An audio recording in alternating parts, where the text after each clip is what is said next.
Shalom. Tahukah Anda hal apa yang dapat mempengaruhi seseorang untuk membina suatu organisasi, kelompok atau tertentu agar dapat menuju kepada kesuksesan atau keberhasilan? Ya, benar. Jawabannya adalah unity atau persatuan dan kesatuan. Sebelum kita lanjut firman Tuhan pada saat ini, mari kita tunduk kepala dan kita berdoa. Tuhan Bapa di surga, tuntunlah hamba-Mu ini agar dapat menjadi berkat bagi saudara-saudari kami yang mendengarkan firman Tuhan ini. Pakailah hamba-Mu ini untuk menjadi berkat buat kami semua. Dalam nama Yesus kami persembahkan doa ini. Haleluya. Amin. Berbicara tentang persatuan, ternyata persatuan dan kesatuan ini adalah salah satu indikator agar supaya seseorang dapat mempengaruhi suatu kelompok atau organisasi tertentu menuju kepada yang dinamakan dengan berhasil. Dan ini juga adalah amaran Tuhan bagi Bapak Ibu Saudara-saudari dalam membina kehidupan kelompok berkeluarga Anda di keluarga Anda masing-masing, berjemaat di jemaat Anda masing-masing, dan berorganisasi di organisasi Anda masing-masing dimanapun Anda berada. Ada satu firman Tuhan dalam kitab Roma pasal 12 ayatnya yang ke-16. Dia katakan kepada kita semua demikian. Ini adalah nasihat Rasul Paulus kepada jemaat di Roma. Hendaklah kamu sehati dan sepikir di dalam hidupmu bersama. Janganlah kamu memikirkan perkara-perkara yang tinggi, tetapi arahkanlah dirimu kepada perkara-perkara yang sederhana. Dan janganlah menganggap dirimu pandai. Wah, Bapak Ibu Saudara-saudari, saya mau garis bawah ini kata jangan menganggap dirimu pandai. Ternyata ketika seseorang merasa dirinya ini paling pandai, paling hebat, dan paling segala-galanya di dalam ikatan organisasi atau kelompok tertentu di mana dia berada, maka di situ adalah awal kejatuhan dan keretakan organisasi atau kelompok tertentu tersebut. Baik dalam rumah tangga, kalau ada istri merasa lebih pandai dan lebih hebat dan lebih segala-galanya dari suami, maka itu adalah awal kejatuhan, keretakan daripada keluarga atau rumah tangganya. Di dalam jemaat, kalau saja ada orang yang beranggapan dan merasa bahwa dirinya ini lebih pandai, lebih hebat, dan lebih segala-galanya daripada orang lain di dalam jemaatnya, maka itu adalah awal keretakan, kerusakan, dan kehancuran dari jemaat tersebut. Poinnya adalah jangan menganggap dirimu pandai. Biasa-biasa saja saudara-saudari. Marilah kita sehati dan sepikir sehingga dengan pertolongan Tuhan kita aman dan damai, kita diberkati Tuhan dalam kelompok, organisasi, keluarga, gereja, dimanapun saudara dan saudari berada. Kemudian ada amaran berikutnya dalam kitab Roma pasalnya yang ke-14 ayatnya yang ke-19. Dia juga katakan demikian. Saudara-saudara, sebab itu marilah kita mengejar apa yang mendatangkan damai sejahtera dan yang berguna untuk saling membangun. Kalau itu bukan untuk saling membangun, melainkan hanya untuk saling menjatuhkan atau melemahkan seseorang, lebih baik tidak usah saudara. Ada istilah orang katakan itu yang namanya silent is gold atau diam itu emas. Kadang ada orang bertanya, pendeta, kenapa sih dia salah, berbuat kesalahan, tapi pendeta tidak tegur? Saya kadang-kala saudara bukan tidak mau tegur. Saya mau tegur, tapi tepat pada waktunya. Saya tidak tegur waktu itu, tapi pada waktu berikut, waktu yang akan datang, di waktu yang tepat, saya pasti akan tegur. Kenapa? Saya berpikir, jangan-jangan ketika menegur seseorang pada waktu itu justru bukan akan membuat dia bangkit, justru bukan akan membuat dia lebih dekat dengan Tuhan, tapi akan lebih membuat dia jatuh dan bahkan membuat dia jauh dari Tuhan. Kalau teguran yang saya layangkan akan membuat dia murtad, saya lebih memilih untuk diam.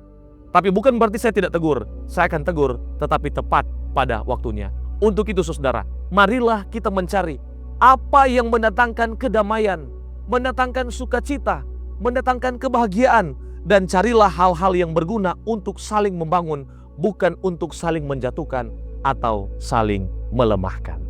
Kemudian, amaran dari firman Tuhan juga dalam kitab Roma pasalnya yang ke-12 ayat yang ke-5. Kenapa saya suka ambil dari kitab Roma? Karena Rasul Paulus banyak memberikan amaran kepada jemaat di Roma yang bergumul tentang persatuan dan kesatuan. Saya tahu di tempat Bapak Ibu Saudara-saudari berada, di keluarga, di jemaat, di organisasi di mana Anda berada juga, kerap kali kita bergumul yang namanya persatuan dan kesatuan. Anggaplah nasihat Rasul Paulus kepada jemaat di Roma menjadi bagian bagi nasihat Rasul Paulus kepada jemaat di mana saudara-saudari berada, di tempat saudara-saudari masing-masing. Roma 12 ayat 5 dia katakan demikian, saudara-saudara, Demikianlah juga kita walaupun banyak tetapi adalah satu tubuh. Satu tubuh dalam Kristus Yesus. Tetapi kita masing-masing adalah anggota seorang terhadap yang lain. Nah, kita adalah satu tubuh. Bapak, Ibu, Saudara dan saya ini adalah satu tubuh. Dalam keluarga ada yang namanya kepala. Di dalam jemaat ada yang namanya kepala. Dalam organisasi tertentu pun ada itu yang namanya kepala. Nah, kita ini adalah satu tubuh. Anggota terhadap seorang yang lainnya. Yang jadi masalah, kalau dalam tubuh ini ada istilah kepala, ada istilah badan, ada istilah tangan, ada istilah kaki. Tetapi kalau kaki ini mau suka jadi kepala, itu yang masalah. Tetapi kalau tangan ini mau suka jadi kepala, itu yang masalah. Sehingga jadinya kaki akan mengerjakan tugas kepala. Bagaimana mungkin? Apakah bisa? Tentu tidak bisa. Saudara-saudara, tidak bisa. Oleh karena itu, saya mau katakan kepada kita semua. Ketika Tuhan percayakan Bapak, Ibu, Saudara-saudari menjadi tubuh bagian kepala, kerjakanlah dengan segenap hati, dengan penuh sukacita dan sebaik mungkin. Ketika Tuhan percayakan Anda menjadi tangan, kerjakanlah itu dengan sebaik mungkin, dengan segenap hati dan penuh sukacita. Ketika Anda menjadi kaki, kerjakanlah itu dengan sebaik mungkin, dengan penuh sukacita, agar supaya dimanapun Anda berada, Anda boleh menjadi berkat bagi orang lain. Dan jangan kerjakan tugas dan tanggung jawab orang lain. Buat yang terbaik untuk kemuliaan nama Tuhan, Anda pasti diberkati, dan Anda boleh menjadi saluran berkat untuk orang lain yang ada di sekitar Anda. Dan poin yang terakhir, Anda ingin menyenangkan hati Tuhan? Roma pasal 15 ayat 6 memberikan nasihat dan amaran kepada kita semua bahwa, saudara-saudara, sehingga dengan satu hati dan satu suara kamu memuliakan Allah Bapa Tuhan kita, Yesus Kristus. Poinnya apa? Satu hati dan satu suara. Ketika Anda satu hati, ketika Anda satu suara, maka Anda akan memuliakan Allah Bapa Tuhan kita, Yesus Kristus. Kesimpulan, tidak ada orang yang tidak pernah mengalami masalah dalam kehidupan pribadi, keluarga, jemaat, dan organisasi di mana dia berada. Tidak ada. Semua orang pasti pernah mengalami, dan bahkan mungkin ada yang sementara mengalami dan bergumul dalam kehidupan pribadinya, di dalam keluarganya, dalam kehidupan pribadinya, di dalam jemaatnya, dalam kehidupan pribadinya, di dalam organisasi tempat dia bekerja atau di mana dia berada. Pasti ada yang pernah bergumul dan mungkin saat ini sementara bergumul. Tetapi Tuhan memberikan amaran dan nasihat kepada kita melalui amaran Rasul Paulus kepada jemaat di Roma. Boleh menjadi bagian bagi kita, menjadi amaran juga bagi kita dimanapun saudara-saudari berada, bahwa Tuhan mau kita semua sehati dan sepikir. Tuhan mau kita meninggalkan ego-ego kita, jangan merasa diri paling hebat. Dan Tuhan mau kita kerjakan apa yang menjadi tugas dan tanggung jawab kita di dalam bagian kita masing-masing dimanapun kita berada. Kerjakan dengan sebaik mungkin, kerjakan dengan segenap hati. Jangan kita kerjakan tugas dan tanggung jawab orang lain, jangan saudara. Itu akan memicu masalah. Tetapi kalau kita mengerjakan tugas dan tanggung jawab kita masing-masing sesuai dengan tupoksi kita masing-masing, pasti kita akan diberkati Tuhan, dan kita akan menjadi saluran berkat Tuhan bagi orang-orang yang ada di sekitar kita. Harapan saya, saudara tetap setia, Tuhan pasti akan memberkati. Mari kita berdoa. Tuhan Bapa di surga, terima kasih nasihat firman Tuhan yang begitu menggugah hati, pikiran dan perasaan kami.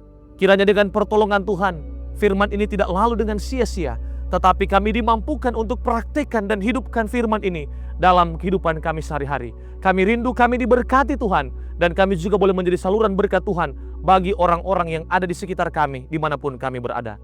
Doa kami, Tuhan menyertai dan memberkati kami semua, umat-umat Tuhan, saudara-saudari dimanapun berada, sekarang ini, esok, sampai selama-lamanya. Di dalam nama Yesus Kristus kami persembahkan doa ini. Haleluya. Amin.